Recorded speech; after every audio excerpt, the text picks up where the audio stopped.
I will be reading from John 15, verses 18 through 25.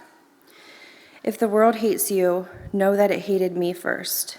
If you belong to the world would love you as its own. However, I have chosen you out of the world, and you don't belong to the world. This is why the world hates you. Remember what I told you. Servants aren't greater than their master. If the world harassed me, it will harass you too. If it kept my word, it will also keep yours. The world will do all these things to you on account of my name, because it doesn't know the one who sent me. If I hadn't come and spoken to the people of this world, they wouldn't be sinners. But now they have no excuse for their sin. Whoever hates me also hates the Father.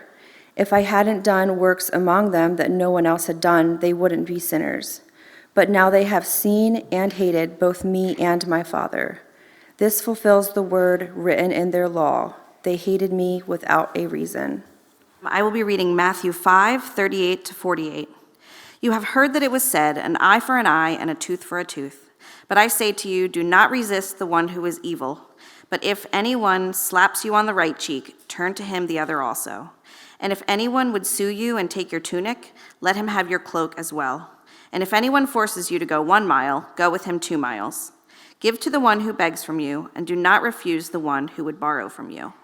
You have heard that it was said, you shall love your neighbor and hate your enemy.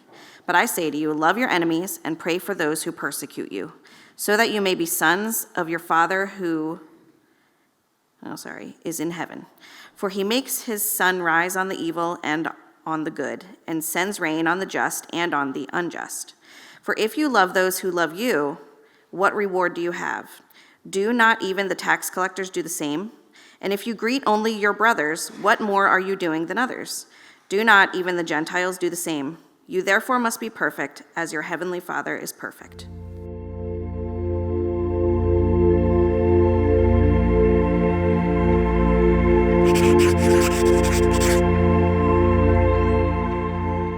I have a bit of an ambivalent relationship with the internet. I'm part of that micro-generation, sort of halfway between Gen X and millennials, that came of age with the internet. Sometimes called the Oregon Trail generation, because that's a level of technology we had in elementary school. An Apple IIe with a monochromatic monitor where you could try to venture from the East Coast to the West Coast, but you always died of dysentery along the way. So I had a very sort of analog childhood, but then a digital adolescence and emerging into young adulthood and adulthood. I kind of came of age with the internet, and I feel conflicted about it. Because I can see the good things about the internet, and I also wonder if maybe it is absolutely destroying us as human beings, as individual persons, as communities, as a society. I have an ambivalent relationship with the internet. But really, it's just another way of saying I maybe have a little bit of an ambivalent relationship with the whole of humanity, because the internet is mostly just an aggregation of things human beings say and do. But the internet exposes us to things that we wouldn't ordinarily come across in our ordinary, everyday circles.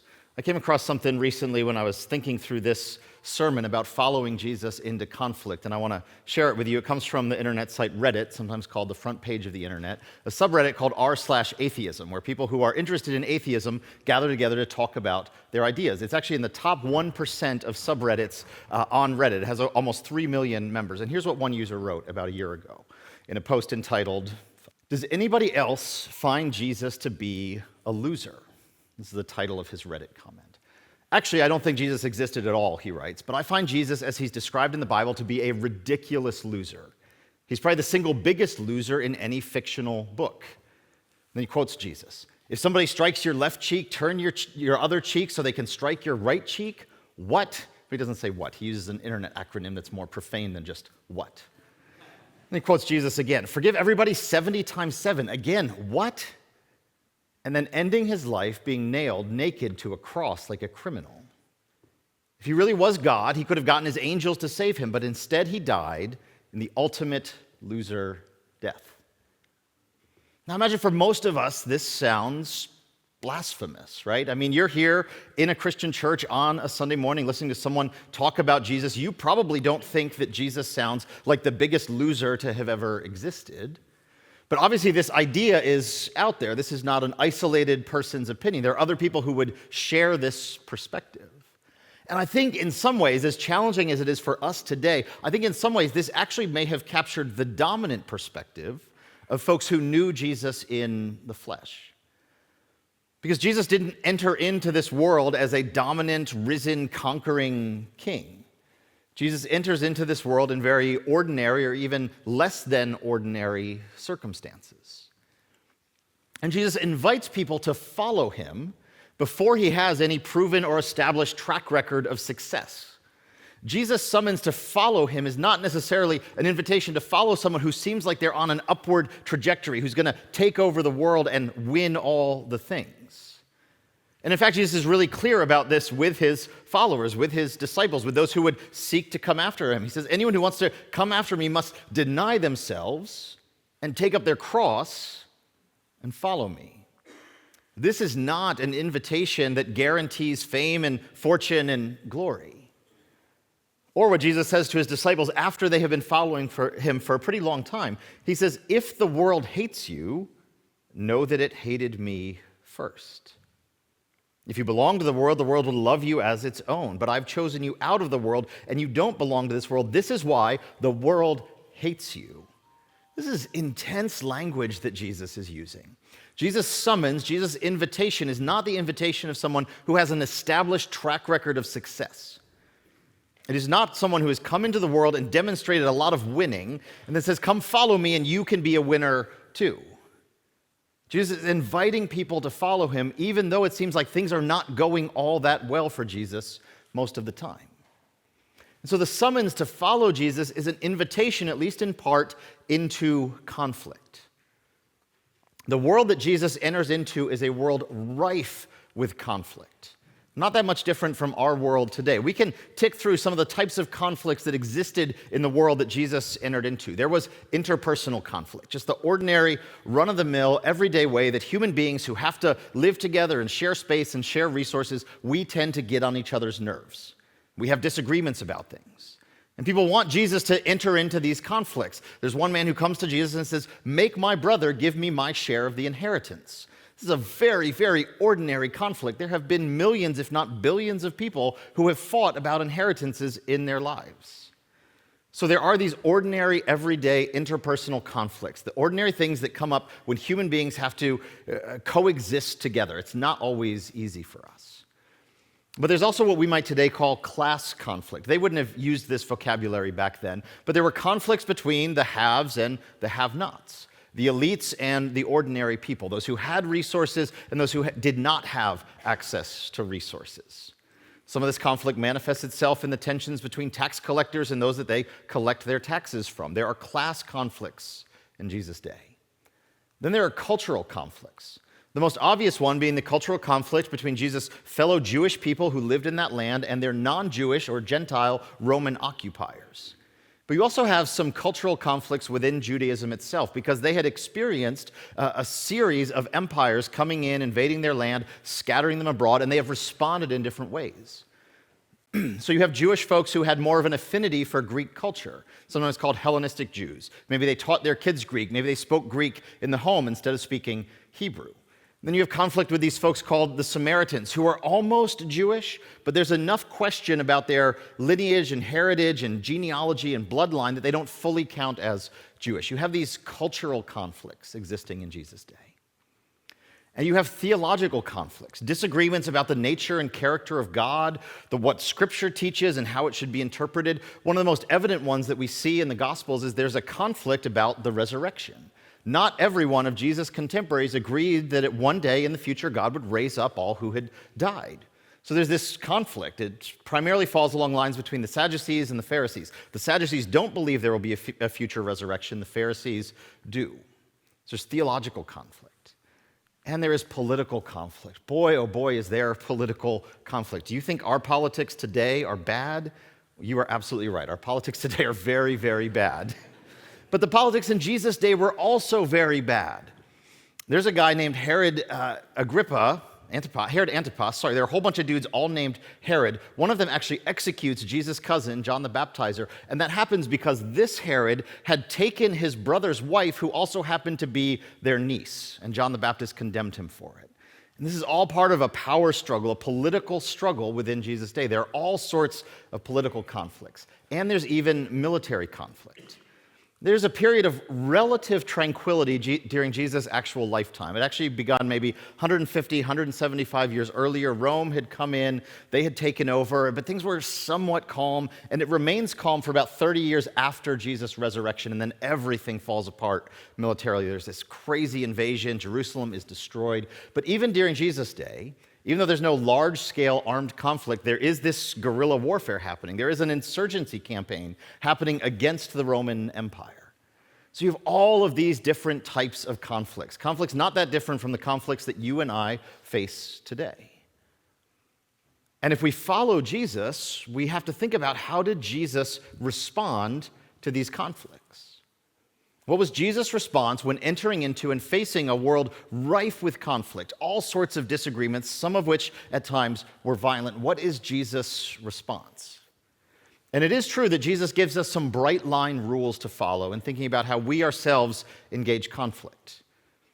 One we've already heard referenced this morning is that Jesus teaches us to love our enemies. This is a bright line rule. We should do this. As followers of Jesus, Jesus says this is one way that you will respond to conflict, to seek to love your enemies. But it's not just that Jesus gives us a set of guidelines verbally, a set of teachings. Jesus also demonstrates and models a set of responses to conflict. We don't just read Jesus' words, we seek to read Jesus' life. The invitation to follow him is to follow him as a fully formed human being who enters into a world that has all of the complexity that our world has. And so I want to spend a few minutes sketching out a few of the various ways we see Jesus responding to conflict. And what we're going to see is that there doesn't seem to be a one-size-fits-all response to every conflict that exists. Jesus has differing responses that are contextually determined, where he seems to discern and adopt a particular strategy for responding to particular conflicts. And sometimes these responses seem to be in tension with one another. One of the ways that Jesus responds to conflict that it's important to just name right at the outset is that Jesus engages with conflict. He doesn't just engage, he also withdraws, as we'll see, but Jesus engages with conflict. It can be really tempting because of our very high Christology, affirming that Jesus is divine, that Jesus is the Son of God, that Jesus is God, that Jesus is part of the Trinity, to imagine that Jesus didn't ever actually really touch the ground. He didn't get his hands or feet dirty as he entered into the world. He sort of floats above everything and all these petty human conflicts that don't really concern him. But that is not the picture given to us in the Gospels. Jesus engages with the conflicts that exist in his day. We see this in Luke's gospel at the outset of Jesus' ministry. Jesus has gone into the wilderness to be tempted and has come out of that ordeal and goes into the synagogue in his hometown and begins to read the scripture. And he reads the scripture and everyone is raving about Jesus. So impressed were they by the gracious words flowing from his lips. They said, "This is Joseph's son, isn't it?" Then Jesus said to them, "Undoubtedly you will quote this saying to me, 'Doctor, heal yourself. Do here in your hometown what we've heard you did in Capernaum.'" Jesus said, "I assure you that no prophet is welcome in their hometown. And I can assure you that there were many widows in Israel during Elijah's time when it didn't rain for 3.5 years and there was a great food shortage in the land. Yet Elijah was sent to none of them, but only to a widow in the city of Zarephath in the region of Sidon. There were also many persons with skin diseases in Israel during the time of the prophet Elisha, but none of them were cleansed. Instead, Naaman the Syrian was cleansed." When they heard this, everyone in the synagogue was filled with anger. They rose up and ran him out of town. They led him to the crest of the hill on which their town had been built so that they could throw him off the cliff. Jesus is entering into a conflict. And it's a conflict between how do we handle our national pride, our national loyalty, and the reality of foreign occupation. And Jesus is engaging this conflict in a way that he's not clearly, sufficiently taking the side of his fellow Israelites. He's complicating the picture. And it makes people so angry that they are prepared to kill him. Jesus engages this conflict. He engages it directly. He engages it with intensity. But Jesus passed through the crowd and went on his way. So Jesus also withdraws from conflict. He does not live his entire life in this state of the war of all against all, where everything is all conflict all the time, and it's the only lens through which he can make sense of the world around him. Jesus engages conflict and has the capacity to take a step back, to distance himself, to withdraw from conflict. Jesus does both of these things when faced with conflicts around him. He enters in at times, he engages with them, and he's able to take a step back. So if we can admit that Jesus, the incarnate Son of God who entered into this world, engages conflict, then maybe we would want to say, well, Jesus certainly doesn't take sides in these conflicts, right? Jesus somehow still floats above. He may be engaged, but he's still somewhat distant enough. He can't be accused of taking sides, but that's also not the picture the Gospels give us. At times, Jesus seems to align himself with a particular side in a particular conflict. And at other times, Jesus seems to scramble the alliances that exist that give the conflict its shape and its polarized character. Most clearly, we see Jesus aligning himself in the theological dispute about the resurrection. Jesus takes the side of the Pharisees, and he says, yes, there will be a future resurrection from the dead. And the Sadducees, who don't believe in the resurrection, don't like this very much. Jesus aligns himself with the Pharisees in their conflict with the Sadducees, their theological, religious conflict about the nature of a future resurrection. But Jesus also scrambles established alliances. Sometimes he takes unexpected sides. We see him doing this in the Gospel of Luke when he talks about how other prophets in history had been sent to help those outside the nation of Israel. Jesus at times helps those outside the nation of Israel. He heals the centurion's servant. This is a scrambling of alliances. You see this scrambling happening most clearly in the 12 disciples that accepted Jesus' summons to follow him. They are a politically diverse group of people. Politically diverse is maybe not even strong enough language to describe these folks. Some of these folks would have been interested in murdering one another under different circumstances. The disciples are drawn together from these competing factions within the people of Israel, factions that were often in conflict with one another, conflict that was at times violent. We see a disciple called a zealot, Simon the Zealot. The Zealots are a recognized faction within Jewish political life at the time that were willing to engage in violence to try to further their aim of independence from Rome. And then you have Matthew, a tax collector, who was on the side of Rome, who made his living skimming off the top while helping collect taxes that would be sent back to Rome to fund their empire. And so you have this violent, zealous revolutionary and an establishment figure like a tax collector, and Jesus calls them together. He's scrambling existing alliances in the midst of conflict. But he doesn't just scramble. At times, Jesus does take sides, and sometimes the sides that Jesus takes surprise us and seem to enrage some of his contemporaries. Jesus also seems to have this remarkable capacity to de-escalate conflict at times, or to intensify it at other times. Jesus takes both of these approaches. The example from the Gospel of John in the 8th chapter of the woman who is caught in adultery, who's about to be stoned to death, this is an example of Jesus de-escalating conflict. He does this kind of classic move of putting himself, moving from the position of bystander, into intervening between this woman and those who sought to do her harm, and he de-escalates the situation. It's an intense, almost violent conflict, and Jesus steps in and through creative problem solving, works it out so that no one gets killed and no one even gets hurt. He de-escalates the conflict. But that's not the only way Jesus responds to conflict. At times, he intensifies it. Jesus' actions in the temple, where he enters into Jerusalem and goes into the temple and fashions a whip and drives out those who were money changers, this seems to be a deliberate, calculated action to intensify a latent conflict, actually a whole bunch of latent conflicts. The conflict between Rome and the people of Israel, the conflict between Jesus and the established leaders of the people of Israel, the conflict between Jesus and Rome. Jesus intensifies that conflict by taking this provocative action, engaging in this public demonstration that is almost guaranteed to bring the wrath of both Israel and Rome down on his own head. He's deliberately intensifying a conflict that had been simmering for a long time. Jesus also at times transforms conflict.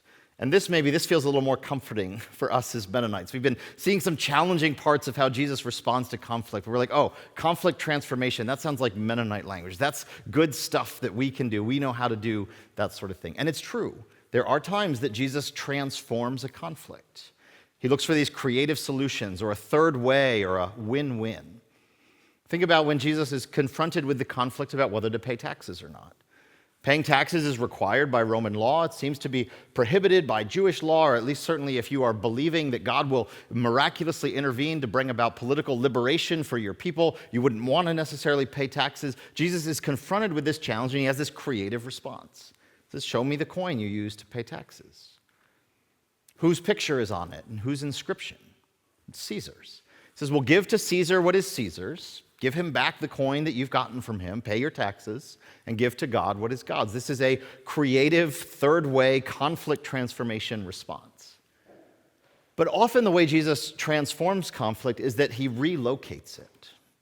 He analyzes the conflict in such a way that he sees a different enemy at work than the one that might be first evident. And this is where, if we as good, modern, Anabaptist, Mennonite Christians are comforted by the idea of Jesus, the conflict transformer, we might be challenged by Jesus, the conflict relocator. Because often where Jesus locates conflict is he sees conflict in these stark, almost demonic terms. Not almost, demonic terms. This is the way N.T. Wright describes Jesus' analysis of the situation that his contemporaries were facing. He says that the enemy from whom Israel needed rescuing was not an outside enemy, onto whom Israel could project all her insecurities and ambiguities. Evil, quote unquote, could not be located conveniently beyond Israel's borders, the evil that is the Roman occupation, for example, in the pagan hordes. Instead, evil had taken up residence within the chosen people. And the term that's used more often than any other to describe this type of evil that's present within these conflicts is ha-satan, or the Satan, or the accuser. And Jesus seems to envision most of the conflicts that he observes as involving this accusing force, this Satan in some way, shape, or form. There's another term that crops up later in the New Testament that is principalities and powers, these unseen forces. And Jesus is even recognizing this power at work within his own followers. What does Jesus say to Peter when he begins to describe Jesus? Jesus is describing his own journey that will culminate in the cross. And Peter says, this is not going to happen to you. And Jesus says, get behind me, Satan. Jesus recognizes that this evil power seems to be able to be at work even within his closest followers. And so one of the ways that Jesus responds to conflict is that Jesus literally demonizes some of his opponents. And this is super uncomfortable for me, and I imagine for many of you, because we have been taught quite appropriately never to demonize another human being, never to equate another human being with the forces of evil or with Satan or with a demon. It really is destructive. And yet Jesus sees that evil, that demons, that the Satan are at work in these conflicts.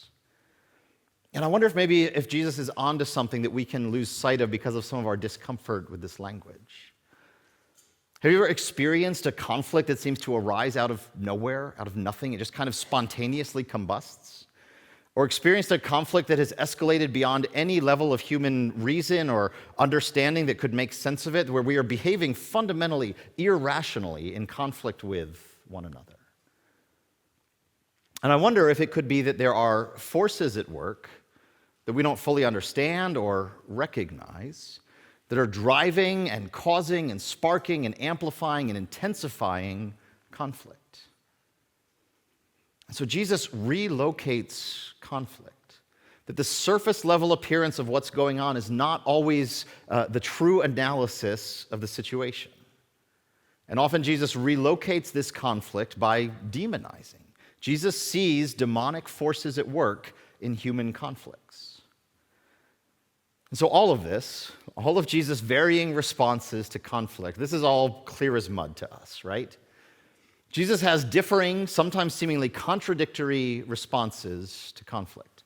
Jesus engages with it, but he also withdraws from it. He aligns, he takes sides, and he scrambles existing allegiances and loyalties. Jesus transforms conflict, but he also relocates it. At times, Jesus seeks to de-escalate conflict to reduce the intensity, and at other times, he amps things up. He intensifies conflict deliberately. Jesus has a complex set of responses to conflict. There isn't one turnkey solution, one size fits all. If you face a conflict, here are the 7 simple steps to follow. Jesus engages in discernment. He analyzes the situation. He reads what's going on, and he responds appropriately. But I wonder if we could identify some through line, some constant current that runs throughout all of these varying approaches to conflict that Jesus adopts. I think if you had to sum up Jesus' response to conflict in one phrase, it might be something like this: that for Jesus, winning isn't everything.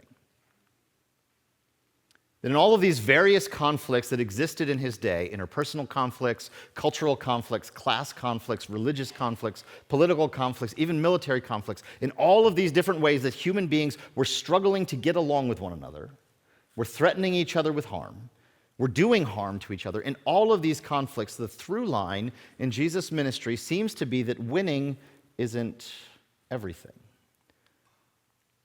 Jesus has priorities that are higher than just getting the right outcome in any particular conflict, making sure that the right side wins.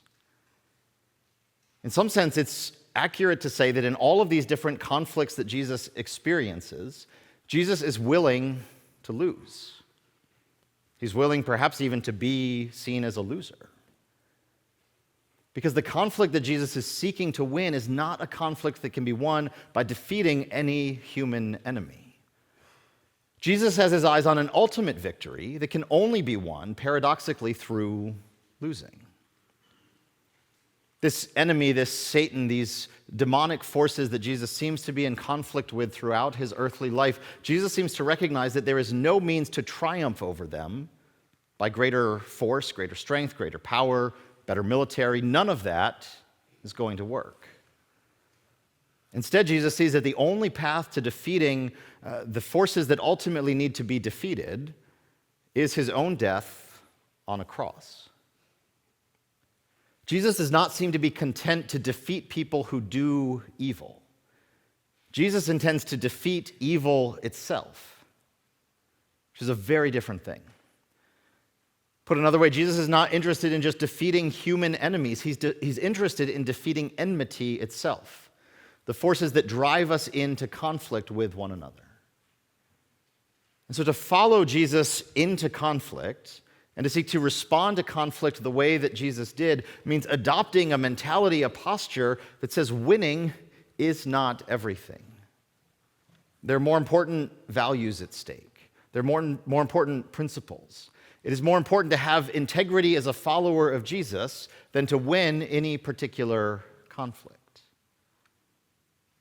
For Jesus, winning isn't everything. And this doesn't mean that he just withdraws from conflict or tries to float above it. Jesus is fully engaged, fully enmeshed, allowing himself to experience the rough and tumble world of conflict. He's right in the thick of it. But all throughout, he has this consistent approach that recognizes that winning is not everything. In this world, Jesus says to his disciples, you will have troubles, but be of good cheer, for I have overcome this world. So all throughout this Lenten season, as we're thinking about what it means to follow after Jesus, we're celebrating communion together. And so as we prepare to receive communion, I'd invite our communion servers to come forward. I'd invite us to reflect on the fact that in many ways, communion is a commemoration of Jesus losing. It is a commemoration of Jesus being executed at the hands of the state. So in some ways, this is not necessarily, the communion table is not necessarily the cool kids table. It is not necessarily the space where all the winners get together to celebrate their accomplishments, all the ways they've won their various conflicts. It's not where the alphas get together to plan their next conquests. This table that we are invited to is a table where Jesus celebrates his own defeat and challenges us to see that in that very defeat, Jesus is defeating the true enemy. Many of us, I'm sure, are familiar with the story that Jesus, on the night he was betrayed, gathered his followers together. And even there, Jesus saw that the true enemy was present with them, had taken up residence in Judas.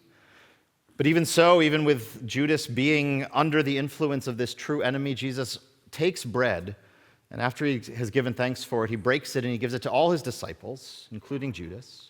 And he says, "This is my body broken for you."